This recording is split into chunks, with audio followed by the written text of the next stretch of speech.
नमस्कार, मैं रविश कुमार। मोदी सरकार के दो सगे भाई ईडी और सीबीआई कांग्रेस नेता जयराम रमेश ने यह नारा गढ़ा है, लेकिन अब तो एक और नारा उन्हें गढ़ना पड़ सकता है कि मेहुल भाई के कौन कौन भाई।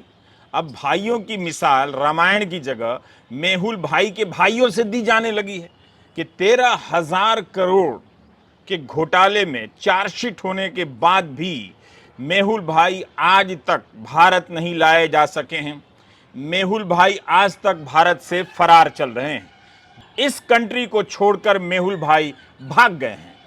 मेहुल भाई को पकड़ने के लिए इंटरपोल ने रेड कॉर्नर नोटिस जारी किया था, अब वापस ले लिया है। मेहुल भाई दुनिया के अन्य देशों में कहीं भी आने जाने के लिए आज़ाद हो गए हैं। जून 2022 में ईडी ने मेहुल भाई, उनकी पत्नी प्रीति पर मनी लॉन्ड्रिंग के मामले में चार्जशीट दायर की थी। 2018 और 2020 में भी ईडी ने मेहुल चौकसी के खिलाफ 2 चार्जशीट दायर की। इस लेवल के भगौड़े हैं मेहुल भाई। इनके पीछे आप दिन रात ईडी सीडी की खबरें नहीं देखेंगे। मेहुल चौकसी को एंटीगुआ जैसे देश से नहीं लाया जा सका। 2018 से यह आदमी भागा हुआ है मगर पकड़ में नहीं आया।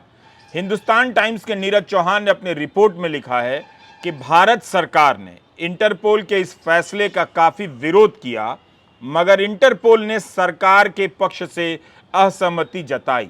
साथ ही चौकसी के इस आरोप को पहली नजर में सही पाया कि उसे भारतीय एजेंसियों ने अगुवा करने की कोशिश की थी और ये कि उसे भारत में निष्पक्ष ट्रायल नहीं मिलेगी। क्या इससे किसी की नाक नहीं कट रही है कि मेहुल भाई भारत से भाग भी गया और इंटरपोल को समझा भी ले रहा है कि उसे भारतीय एजेंसियों ने अगुवा करने का प्रयास किया, भारत में उसे फेयर ट्रायल नहीं मिलेगी। क्या इससे किसी की भावना आहत हुई? कानून मंत्री किरण रिजिजू का एक बयान ट्विटर पर पसरा पड़ा है। राहुल गांधी के संदर्भ में कानून मंत्री कह रहे हैं कि कोई बच नहीं पाएगा, जिन्होंने देश के खिलाफ काम किया है कीमत चुकानी पड़ेगी। इस बयान को मेहुल भाई सुन लेंगे तो हंसते हंसते एंटीगुआ में हुआ हुआ करने लग जाएंगे। वैसे कोई वर्ल्ड हैप्पीनेस रिपोर्ट आई है, भारत पाकिस्तान और चीन से नीचे चला गया है। 137 देशों में 125वें नंबर पर आ गया है। रूस यूक्रेन में पिछले 1 साल से जंग चल रही है, फिर भी हैप्पीनेस इंडेक्स में इनकी पोजीशन भारत से बेहतर है। कैसे हो सकता है? रूस को 70वें और यूक्रेन को 92वें नंबर पर रखा गया है। इसलिए जरूरी है कि मेहुल भाई, नीरव भाई और जितने भी इस टाइप के भाई हैं यहां और वहां भारत आएं और यहां आकर यहां की जांच व्यवस्था पर जोर जोर से हंसें, ताकि हैप्पीनेस रिपोर्ट में भारत की रैंकिंग ऊपर हो जाए। ये सारे नाम उस एक नाम से जुड़ते चले जाते हैं जो कभी भी इन नामों के बारे में नहीं बोलते हैं। सबका मालिक एक है, मगर ध्यान रहे आप उस मालिक का नाम ना लें, विपक्ष को ही लेने दें। गौर कीजिए कि कानून मंत्री ने राहुल गांधी के बारे में तो कह दिया, मगर अदानी समूह पर जो आरोप लगे उसे लेकर ऐसी बात नहीं कही उन्होंने कि कोई नहीं बच पाएगा। इंडियन एक्सप्रेस की खबर तो उनकी नजर से गुजरी होगी कि रक्षा उत्पादन में लगी कंपनी में मॉरिशस की कंपनी का पैसा लगा है, इसके बाद भी किसी को फर्क नहीं पड़ा। प्रधानमंत्री तक ने कुछ नहीं बोला। कानून मंत्री ने नहीं कहा कि कोई नहीं बच पाएगा। आखिर मेहुल भाई से लेकर गौतम भाई, विनोद भाई के कारनामों की जांच कौन करेगा? क्या अब किसी ओझा औघड़ का सहारा लेना पड़ेगा कि आप ही झाड़ फूंक कर कुछ फैसला दे दीजिए? ऐसा लगता है कि फ्रॉडों को ऐश करने का वरदान मिल गया है। देश में हर साल लाखों लोग यूपीएससी की परीक्षा में फेल होते हैं। कोचिंग में पैसा बर्बाद करने से अच्छा है कि ये सारे नौजवान किरण भाई पटेल से प्रेरणा लें और आईएएस बनकर, नकली आईएएस बनकर उच्च सुरक्षा में उच्च स्तरीय यात्रा का लाभ प्राप्त करें। इस फ्रॉड की कहानी भी राष्ट्रवाद और धर्म के नाम पर जीने मरने वालों की संगत और सोहबत से गुजरती है।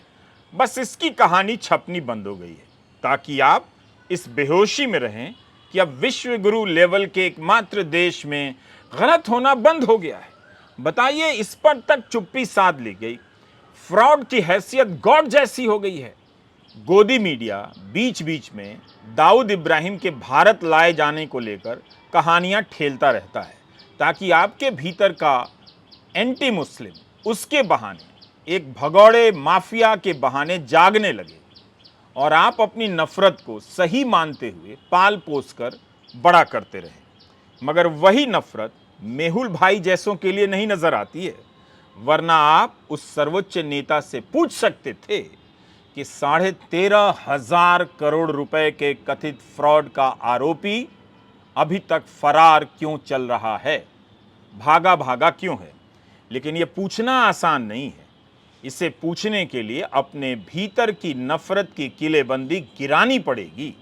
मेहुल चौकसी के वकील कहते हैं, इंटरपोल ने रेड कॉर्नर नोटिस हटा लिया तो यह उनकी जीत हो गई है। देखते चलिए कि सीबीआई और ईडी अब क्या करती है।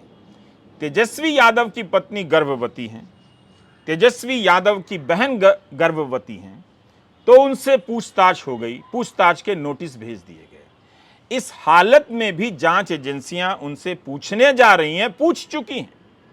कोई महिला आयोग तक इस देश में नहीं है क्या? लेकिन मेहुल चौकसी के लिए देखिए कितनी सुविधा है। 13,000 करोड़ रुपए का फ्रॉड करके ये आदमी भागा हुआ है। लेकिन आप देखिए, बहनों को ले आया गया है, मेरी बीवी को ले आया गया, इतनी निम्न स्तर की लड़ाई हो गई है। आडवाणी जी, अटल जी जब थे तो ऐसा माहौल नहीं था महोदय। भले विचार में हम लोगों का अलग था, लेकिन ये तो अलग ही माहौल है। ये तो पॉलिटिकल विंडिक्टिव से भी ज्यादा जो है एकदम पर्सनल हो गया लोग। कोई नया कुछ एविडेंस नहीं। एक ही केस जो है 3-4 बार जांच हो करके बंद कर दिया गया, जिसका पार्लियामेंट में भी जवाब दिया गया कि कुछ नहीं है। डीए केस हुआ हमारे पूरे परिवार पे, जब डीए केस हम लोग सुप्रीम कोर्ट से जीत गए तब भी लगे पड़े इन लोग। लेकिन इन लोगों का सातिरपना जो है चलने वाला नहीं। जब लालू जी ने डरे तो लालू जी का बेटा भी डरने वाला नहीं। तो अब मेहुल चौकसी दुनिया के हर एयरपोर्ट पर नजर आएगा। अब आपको नजर आए तो एक सेल्फी ले लीजिएगा, वैसे भी आप लेते ही। इधर ईडी के अफसर विपक्ष के नेताओं के यहाँ छापे मारते रहेंगे, उन्हें बुलाकर पूछते रहेंगे, चाहे कविता हो या तेजस्वी। भारत राष्ट्र समिति की के कविता से भी ईडी ने दिल्ली आबकारी नीति के संदर्भ में पूछताछ की। कविता से 10 घंटे तक पूछताछ होती रही। ईडी ने आरोप लगाया कि कविता ने पुराने फोन नष्ट कर दिए हैं, तो वह सारे पुराने फोन को लहराते हुए ईडी के दफ्तर पहुंच गई। मेघालय में सबसे भ्रष्ट सरकार चल रही थी, तो इन एजेंसियों ने क्यों नहीं बताया कि वहां कैसे लूट हुई। कर्नाटका में बीजेपी की सरकार पर इतने आरोप लग गए। विपक्ष का आरोप है कि इन एजेंसियों ने बीजेपी शासित राज्यों की तरफ देखना बंद कर दिया है। इंडियन एक्सप्रेस की एक रिपोर्ट है, 2014 के बाद नेताओं के खिलाफ ईडी के मामले में तेजी से वृद्धि हुई है। इनमें से 95% विपक्ष के खिलाफ मामले दर्ज हुए हैं। साफ दिख रहा है कि जांच एजेंसियों के सहारे विपक्ष को खत्म किया जा रहा है, एक तरह से लोकतंत्र को खत्म किया जा रहा है।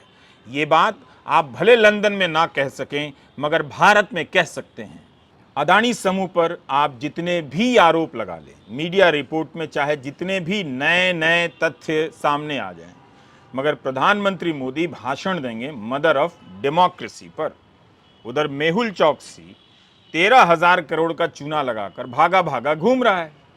आप जानते हैं कि इंडियन एक्सप्रेस ने एक रिपोर्ट की, बताया कि एक रक्षा उत्पादन से जुड़ी कंपनी है।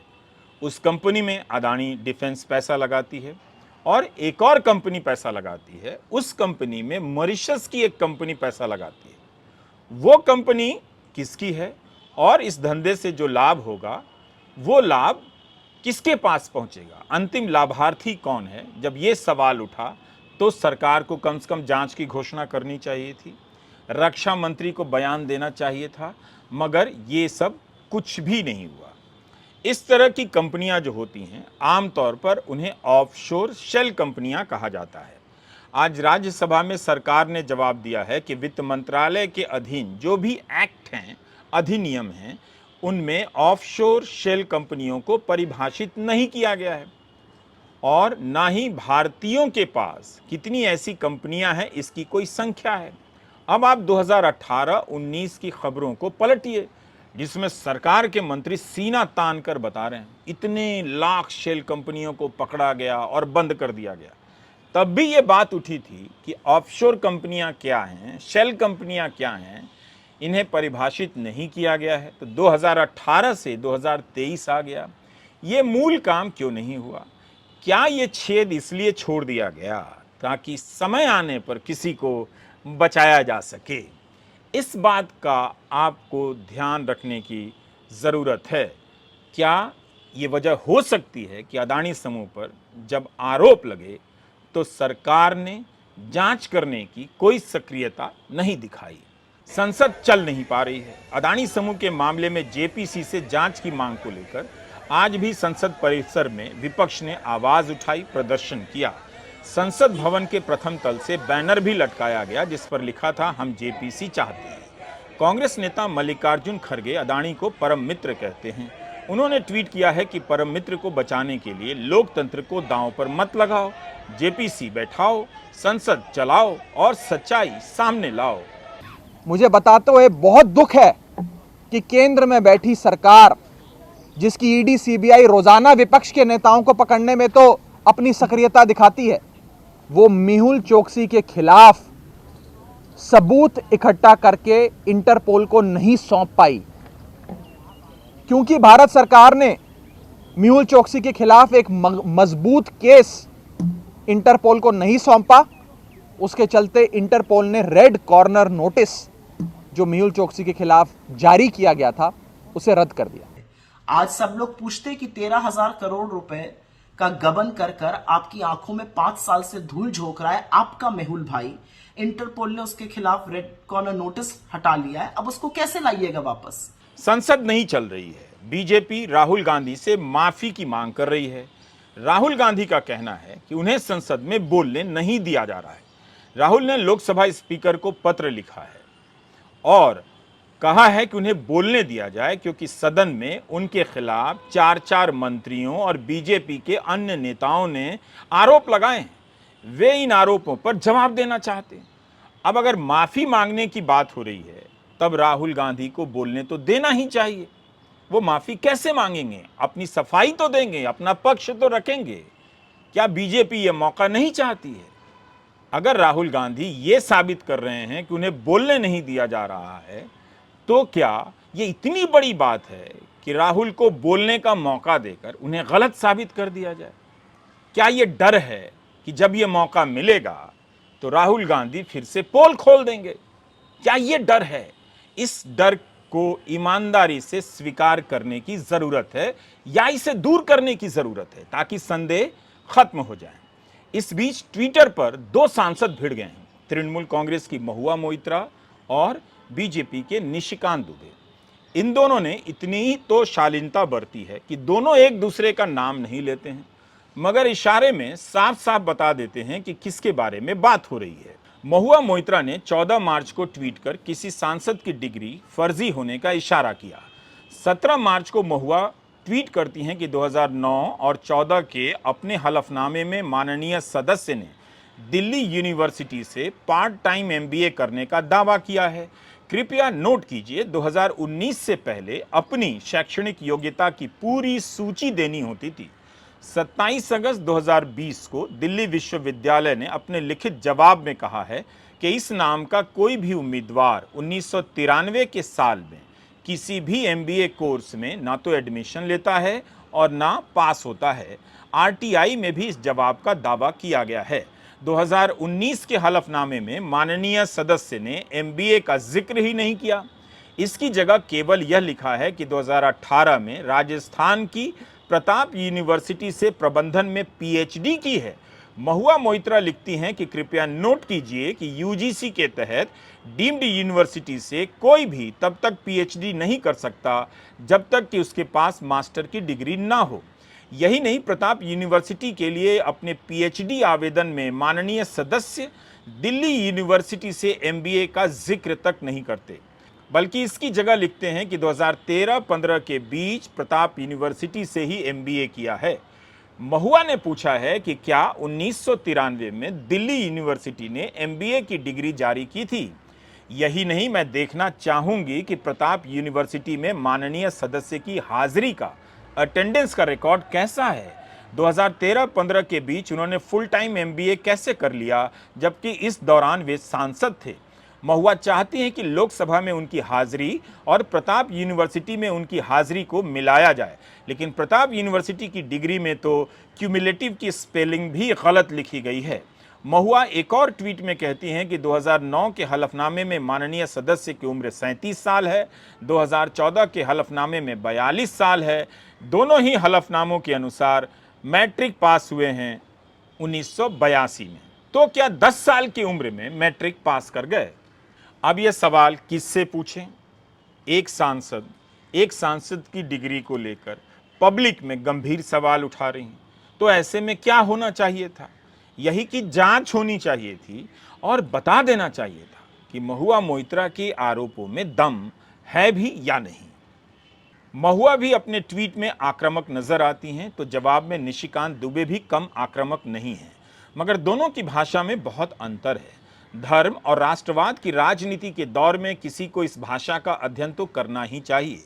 निशिकांत दुबे एक ट्विटर में महिला सांसद पर झूठ बेचने के आरोप लगाते हैं।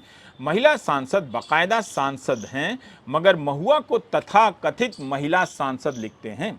RTI को तथाकथित बताते हैं, जिस पते पर पत्र गया है कहते हैं वो पता ही नहीं है। निशिकांत दुबे अपने ट्वीट के साथ कुछ दस्तावेज भी लगाते हैं। एक ट्वीट में वे महुआ की आलोचना में तमाम हदों को पार करते दिखते हैं, जाति सूचक शब्दों का इस्तेमाल करते हैं और महुआ को विकृत मानसिकता के बंगाल से आई महिला सांसद लिखते हैं। पूरे बंगाल को ही क्या उन्होंने विकृत मानसिकता वाला कह दिया है? महुआ को वैशाली की नगर वधू तक कह दिया है। यही नहीं, सांसद मानसिक रोगियों के प्रति असंवेदनशीलता का प्रदर्शन करते हैं। निशिकांत दुबे ने 2020 का चुनाव आयोग का एक पत्र ट्वीट किया है, जिसमें लिखा है कि महुआ मोइत्रा के लगाए आरोपों में दम नहीं है, इसलिए आगे की जांच नहीं कर रहे हैं। एक सांसद की डिग्री कथित रूप से फर्जी है। उन्होंने हलफनामे में कथित रूप से झूठ बोले हैं, गलत जानकारी दी है, इसका दावा दूसरी सांसद कर रही हैं। मीडिया में कहीं भी इन आरोपों को लेकर आगे की विस्तृत रिपोर्टिंग नहीं है। दिल्ली पुलिस चाहे तो महुआ मोइत्रा के घर जा सकती है, जिस तरह से राहुल गांधी के घर गई, और न्याय दिलाने के लिए इन तथ्यों को मांग सकती है, या बिना उनसे पूछे हलफनामे ही तो देखने हैं, प्रताप यूनिवर्सिटी और दिल्ली यूनिवर्सिटी की डिग्री की तो जांच करनी है, ये सब दिल्ली पुलिस कर सकती है। हमारा सवाल है कि क्या बीजेपी से संबंधित किसी पर जब भी आरोप लगेगा कोई जांच ही नहीं होगी? अदानी समूह पर जब भी आरोप लगेंगे क्या कभी जांच ही नहीं होगी? तब फिर एक नया कानून बनाया जा सकता है। इस कानून में साफ साफ लिखा हो कि अदानी समूह पर आरोप लगाने में आप अपना कीमती वक्त बर्बाद ना करें, वरना आप जांच एजेंसियों को लगाकर बर्बाद कर दिए जाएंगे। एक ऐसा लिखित कानून ही हो जाए ताकि हम सबको आराम मिले, विपक्ष को भी आराम मिले, क्योंकि उनके खिलाफ जांच तो हो ही नहीं रही है। इतनी गर्मा गर्मी के बीच सबका मेहुल भाई रेड कॉर्नर नोटिस हटवा लेता है। क्या इससे हमारी नाक नहीं कटी होगी? किरण भाई और मेहुल भाई के इस देश में आप लोग अपना ध्यान रखिएगा। नमस्कार, मैं रवीश कुमार।